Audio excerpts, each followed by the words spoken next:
I will bring back my exiled people Israel. They will rebuild the ruined cities and live in them. They will plant vineyards and drink their wine. They will make gardens and eat their fruit. I will plant Israel in their own land, never again to be uprooted from the land I have given them. Amos 9:14-15. This line from scripture was mentioned in part 3 of this series, where we left off discussing the origins of the Third Temple and extremist Jewish plots to rebuild it. There is more to the Third Temple, however, than simply creating a home for the Jewish deity to inhabit. More specifically, since the destruction of the Second Temple in 70 AD, thousands of years ago, Jews have been unable to fulfill one of the core obligations of their faith: ritual sacrifices. In past times, the Jews have offered up animal sacrifices to their god, showing their thanks and loyalty. Chief among these sacrifices is the red heifer, a red cow, a pure animal that has never been pregnant, milked, or yoked, something that is incredibly valuable in the Hebrew world and famed for its cleansing powers. Rare as the heifers are, rabbis state that only 9 of these animals have been slain since the time of Moses till the destruction of the Second Temple. Jewish groups have been adamant in bringing forth a red heifer, which will bless the Third Temple. Organizations like the Temple Institute are investing in genetic science to artificially create a cow that has this red color.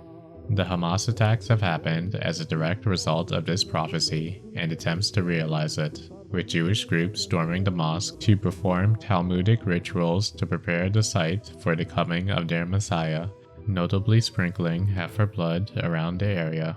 Hamas has responded to the persecution of Muslims and the desecration of Muslim holy sites by launching the recent offensive into Israel, looking to take back settled land and guarantee the safety of Islamic buildings. The attack has also come at an opportune time.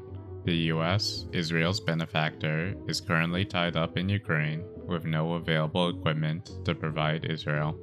America has exhausted its existing military supply by relocating Taiwanese, South Korean, and Israeli equipment to Ukraine so that it may bleed out Russia, but this has not happened, and, furthermore, America's industrial base is outdated and lacking, meaning it can't produce new weapons quickly for Israel to use. By launching this offensive on Israel, Hamas has now put Saudi Arabia in an uncomfortable spot. The Arab Kingdom had initially planned to enter talks with Israel in order to normalize ties and bring about a new trade route across the Middle East. Naturally, the US has its own part to play in all of this, with the Saudis wanting the Americans to promise defense deals and to kickstart a Saudi Arabian nuclear program. The turmoil actually plays into other prophecies regarding the Third Temple. When you see Jerusalem being surrounded by armies, you will know that its desolation is near. Then let those who are in Judea flee to the mountains, let those in the city get out, and let those in the country not enter the city. For this is the time of punishment in fulfillment of all that has been written.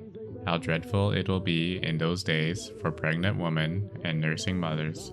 There will be great distress in the land and wrath against this people. They will fall by the sword and will be taken as prisoners to all the nations. Jerusalem will be trampled on by the Gentiles until the times of the Gentiles are fulfilled. Luke 21:20-24. The Third Temple will be defiled by the Antichrist, an event known as the abolition of desolation, a reference to the pagan sacrifices done by the Greeks in ages past. The false Messiah will proclaim himself as God and deceive those of weak constitution. Meanwhile, the real Messiah, Jesus Christ, will return at this time and battle the forces of evil with the remaining faithful. The Jews who reject Jesus are likely to fall for this rouse and be led into damnation. With the Hamas attack obstructing any near-term plans Saudi Arabia may have dreamt of, Iran, Palestine, and Russia look to fight the United States and Israel within and without their borders. With Russia opening up this opportunity to entangle the US, it is likely Hamas and the Iranian government have seized this moment to help liberate Palestine and wake up the Arab world. Muslims and Christians now stand at a crossroads. America has strong Zionist ties, even though the majority of its population is Christian. EU leaders have joined America in condemning Hamas and restating Israel's right to defend itself. Iran and Saudi Arabia, on the other hand, have come to terms with a new peace deal, forged with the help of China, but they have a long way to go before they see eye to eye. The Palestinians cannot fight forever, and in order to achieve a lasting victory, they will need the full support of the Islamic world.